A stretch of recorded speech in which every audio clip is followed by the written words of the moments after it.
Good morning, everybody. Welcome to the 73rd Learn with Lorna.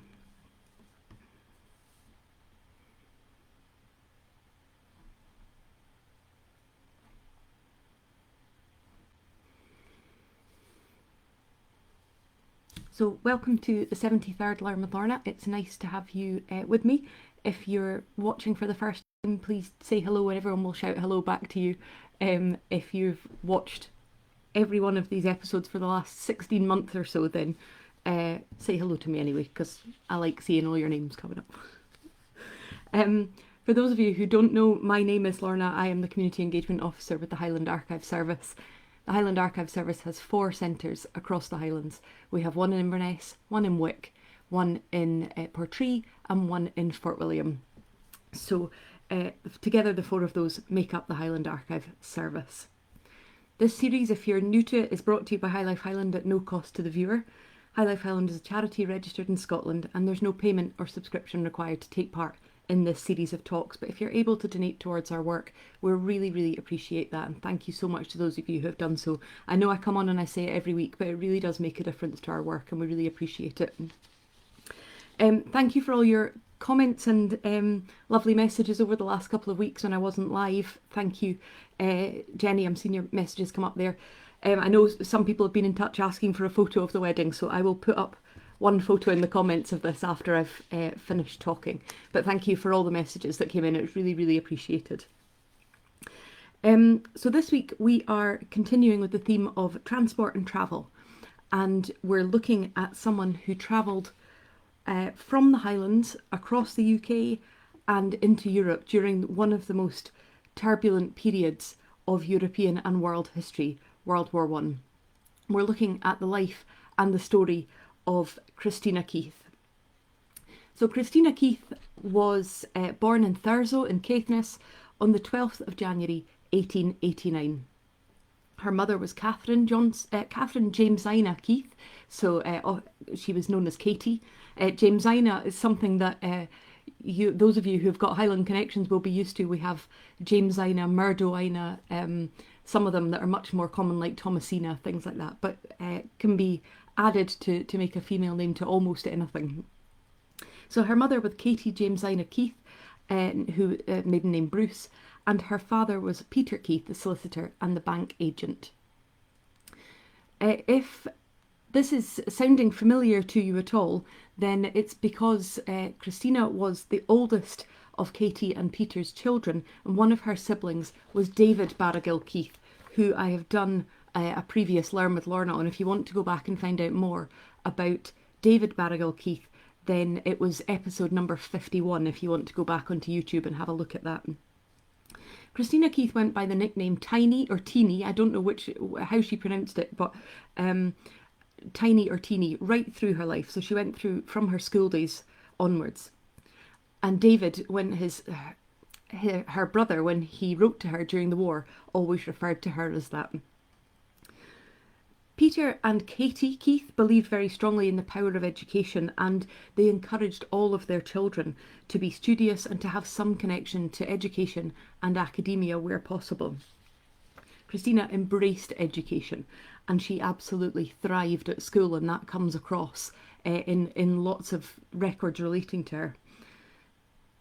I wanted to share with you a newspaper report from November 1903, when Christina won the Dux Medal at the Miller Institute in Thurso.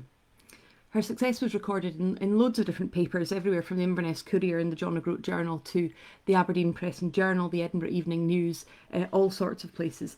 But the extract that I wanted to share here I found on florajohnson.com. Now, Jenny, I'm seeing your comment saying that the broadcast is jumping. I'm not seeing that here, so is that a problem everybody's having? If you could let me know, that would be fab.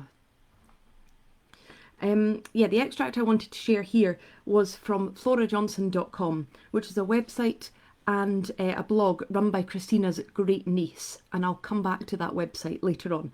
But this extract, I think, really shows Christina's passion for learning. Remarkable Scholastic Success, it's entitled. Amongst the various prizes presented at the Academy on Friday, None gave greater satisfaction than the presentation of the William Miller Gold Medal to Miss Teenie Keith as the Duck's pupil. This scholar, although only 14 years of age, has had a unique record of success during her school career and is the proud possessor of many valuable prizes. Amongst others, she holds the Ulster Medal for Modern Languages, presented by Sir J. G. Tollemache Sinclair, the Provost Medal for English, the William Miller Medal as Ducks of her school. In addition to these, she has been the winner of the County Council Bursary, the Miller Institution Bursary, the Edinburgh Caithness Students' Prize, and many other prizes in the county schools competitions. In the Leaving Certificate examinations, she has always taken a prominent place, and this year successfully passed in the following subjects: Honours English, Honours French, Higher Mathematics, Latin and German. Taking her age into consideration, her work in previous years was nonetheless brilliant. She's always passed successfully in any subject in which she was presented. Her success is attributable not only to natural ability, but also to a diligence and perseverance not generally found in young people. The regularity with which she attended school is perhaps without parallel. At the close of the last session, it was found that she had had an unbroken attendance for the period of 7 consecutive years, and the board awarded her a gold medal. She had previously obtained the board's silver medal for 5 years' perfect attendance. Miss Keith is the daughter of Mr. Peter Keith, solicitor and bank agent. I just think that is the most extraordinary description of someone. All of those awards, all of those subjects that she'd passed at, all of her care and passion for education, a constant attendance over 7 years. And I just think it really, really shows her passion for education and for learning. As I mentioned, that came from the website run by Flora Johnson, and I'll come back to that later on. I'm seeing some people saying it's jumping for them a little bit, but other people saying it's fine. So I'm going to carry on. If you want to catch up afterwards, it will be on YouTube, or please stay with me. I think some people are saying it's correcting for them again, but it doesn't seem to be a widespread problem. So, okay, after finishing her education in Caithness, Christina Keith went on to St Leonard's School in St Andrews, and then on to Miss Williamson's School in Edinburgh. And these schools had the purpose of preparing her for the exams that she would need to take to enter into Edinburgh University or Girton and Newnham colleges in Cambridge. So already at the age of 15, 16, she's moving from Caithness. She's travelling around the country for her education. Interesting to note that some of Christina's younger sisters also followed her to Miss Williamson's School in Edinburgh. So obviously her parents felt that it was a good place for education for their daughters. To give a bit of context, in the late 19th and early 20th century, it was really still uncommon for women to pursue a life in academia or even to study at university at all. Women were generally discouraged from education as there was a belief that it could harm their health or could reduce their childbearing abilities. Women could attend colleges or universities, but they had to ask for permission to attend lectures, and they had to gain special permission if they wanted to sit exams. They were also subject to many more rules than for female students were than their male counterparts, particularly around things like propriety, what was an appropriate thing for them to be doing. There was often a requirement for chaperones to accompany women to lectures, and they could often only have immediate family members as visitors. Women also often faced protests and riots against their education, and women's colleges faced vandalism. So Newnham College, for instance, was vandalised and female effigies were burned. So that gives a kind of idea of how uncommon it was for someone to pursue academia and knowledge and education to this extent. The University of London was the first in the UK to award degrees to women in 1878. Scotland was much later, and the first graduation of 8 female students at Edinburgh University took place in 1893. Cambridge, incidentally, didn't allow women to graduate until 1948, one of the last in the UK, which I found extraordinary when I came across that. So this was the context that Christina Keith was educated in Caithness, then left and went to Miss Williams' Miss Williamson's school in Edinburgh, and then went on to decide to study classics at Edinburgh University. And she was one of only 2 women in the class. And her passion for knowledge that I think came across in that newspaper article really stood her in good stead, and her ability to learn and absorb information quickly stood her in good stead. So when she arrived at Edinburgh University to study classics, she didn't know the basics of classics, for instance, the Greek alphabet. But she very, very quickly learnt it, and in 1910 she graduated with a first-class honours degree in Latin, Greek and classical archaeology. After graduating from Edinburgh, Christina went on to spend 3 years studying at Newnham College in Cambridge, and she got a first-class degree across all subjects. But as I mentioned, women couldn't graduate in Cambridge until 1948, so she wasn't permitted to graduate, but she did sit her exams and was awarded her first-class degree. So she was awarded the grade, but not allowed to graduate with it. Newnham was the second of Cambridge's colleges to be a women's college. So Girton was the first, founded in 1871, and then Newnham started initially with 5 female students, but very, very quickly grew.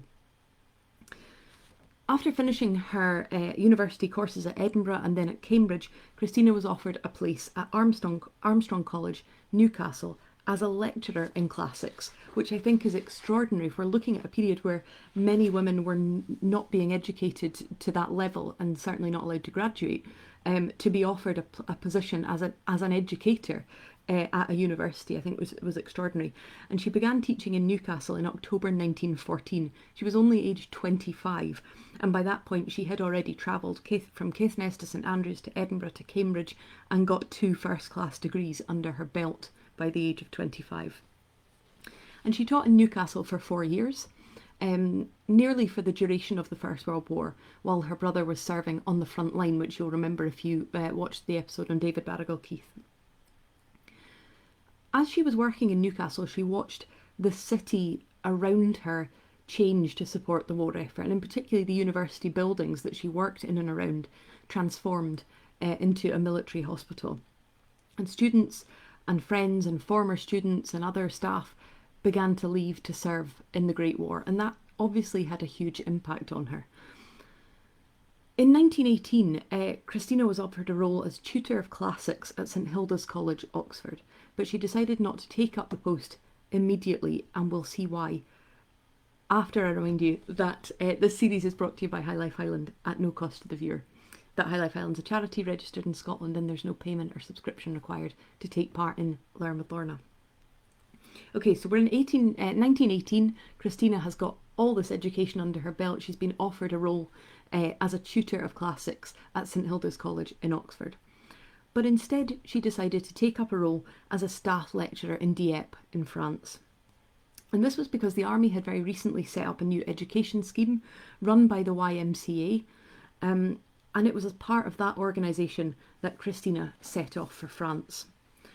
Her role was to teach English language and other subjects to soldiers behind the front lines. And as I mentioned, she's still only in her 20s at this point. Christina wrote a memoir about her time in France entitled A Fool in France, and we hold a typescript copy of this in Nucleus, the Nuclear and Caithness archives. It was published as War Classics, the remarkable memoir of a Scottish scholar, Christina Keith, on the Western Front, and that official publication of it was edited by Flora Johnson, who I've mentioned before is her great niece. Christina's memoir is full of her experiences of work, leave time in France, and also marking the armistice from behind the front lines. It is beautifully written, it's expressively written. If you've joined me for this year and a half of me talking, you'll know that's something that matters to me a lot. It's really beautifully worded, very expressive. And I wanted to share some different extracts with you about this. The first one I want to share talks about the challenges of meeting the expectations in her teaching and what was expected of her. So she says, the work was really interesting. I had files from every one of the forward armies with demands of every kind of subject. The man who wanted to learn watchmaking by post was the greatest optimist I came across. I had to break it to him gently that we could not teach watchmaking by post. she marked Christmas at the base, and she talks about, in her memoir, about those, the kind of contradiction of being in a wartime environment and yet marking something joyous and family orientated like Christmas. So she talks about the mistletoe, the oranges, the crackers on the tables, the fact that all the women who were there were given red carnations. It's I say it's a really interesting kind of contradiction between those two things. Christina Keith was one of the first women to travel up the line. It was a long-held ambition of hers and of other women who served behind the front lines. And so she was one of the first to travel up the line and visit the battlefields. She passed through a base hospital en route, and she writes it like this. On the edge of the little brown town was an open field, with a forest of crosses of the same brown wood. They were the first I had seen, and I'm always glad that it was in such a beautiful place that I saw them. The boys slept two in a grave, sharing even in death as they had shared so magnificently in life, one cross over both with the double name. The American army characteristically did not share. After the first moment, a glance down the lines told where our own folks were. I had no feeling that they were really dead.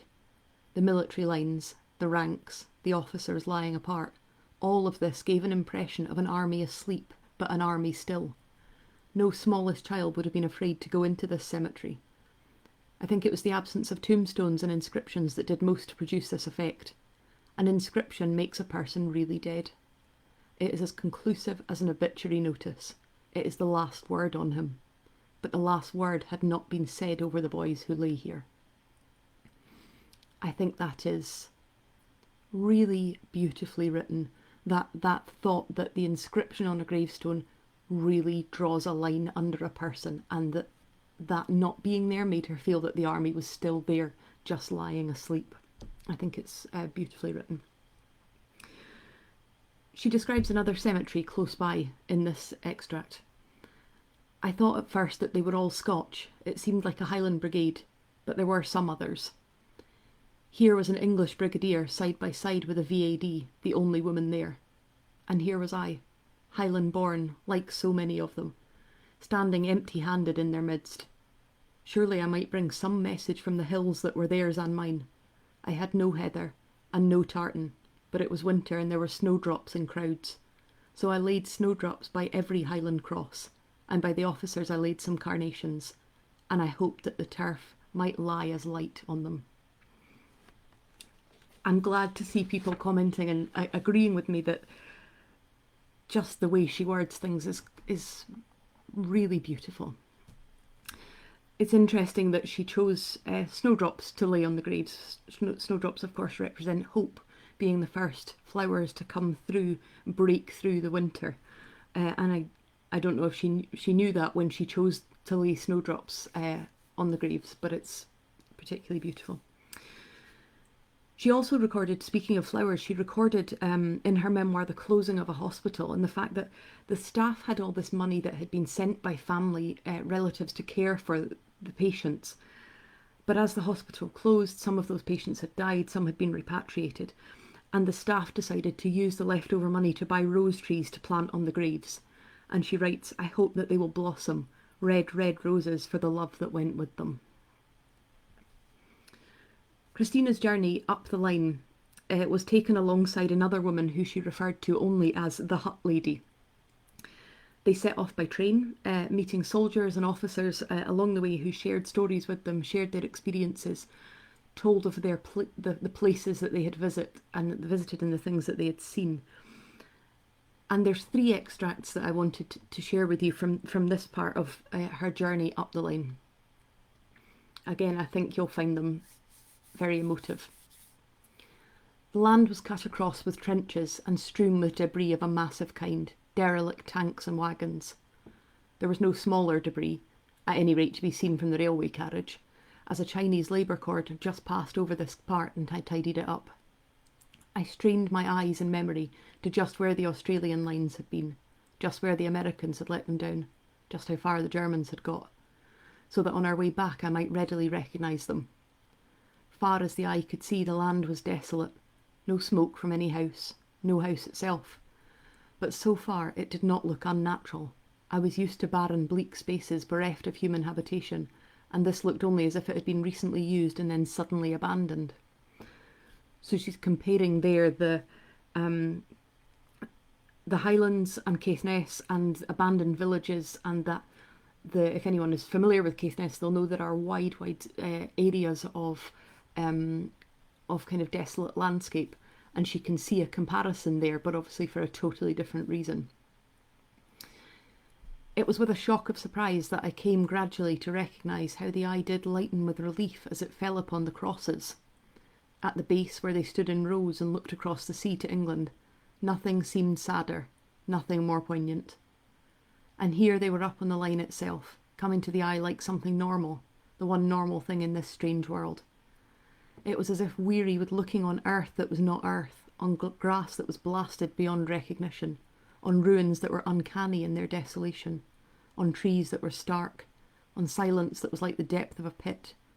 It was as if weary of all this, one turned with thankfulness to the only thing that one could recognise, the only thing that was normal or peaceful here. The desolation here was complete, and the destruction absolute. Through the open window, not a sound broke the silence. There was not a sign of any kind of life anywhere. Hell must be like this, I thought to myself. I am sure hell must be like this. And still I had not yet seen the worst of it. The next one says, the silence was unbroken. The land was desolate. Almost afraid to break the quiet, we moved onto the grass, and with a cry of delight I stooped down and picked up a flower. It was the commonest little yellow thing, which grows in unnoticed thousands at home. But here I held it reverently and greedily, and the hut lady looked at it too. To find a flower, after all that we had seen, seemed nothing less than a miracle. It's, I think you really get a sense of her living in this, what she describes just like being in hell, and then seeing something that would be normal if you saw it at home, but here it's so incongruous that it's fills her. I love the way she says, I held it reverently and greedily. Her notes in her memoir describe other things that seem incongruous. So for instance, she talks about finding a mirror, finding a broken mirror somewhere in a street, and her excitement at being able to do her hair, and how she knows it's really out of, it's almost inappropriate. She knows that it's a very odd thing to be excited about, but it's something normal that she's able to do. And she describes this extract of visiting the Officers' Leave Club in Cambrai, and how bizarre it is following this trip up the line. For a moment, as we entered the dining room, I felt that Péronne and the wilderness and the Cambrai itself must have all been a bad dream, and I was back in England. White-aproned, white-capped waitresses moved about the little tables set with their spotless linen and shining cutlery. Pretty chintz curtains hung from the windows, and from behind some palms in the corner came the subdued strains of a band. Outside were broken streets, the shelled cathedral, the deserted houses. But here we were at home. The education scheme which had taken Christina to France was first passed from the YMCA, who had initially run it, to the War Office, and then was finally disbanded in 1919. Gradually the tutors were sent home, and Christina received a letter from Oxford University saying that if she wanted to take up the post of senior lecturer at St Hilda's College, Oxford, it would be waiting for her if she went home immediately.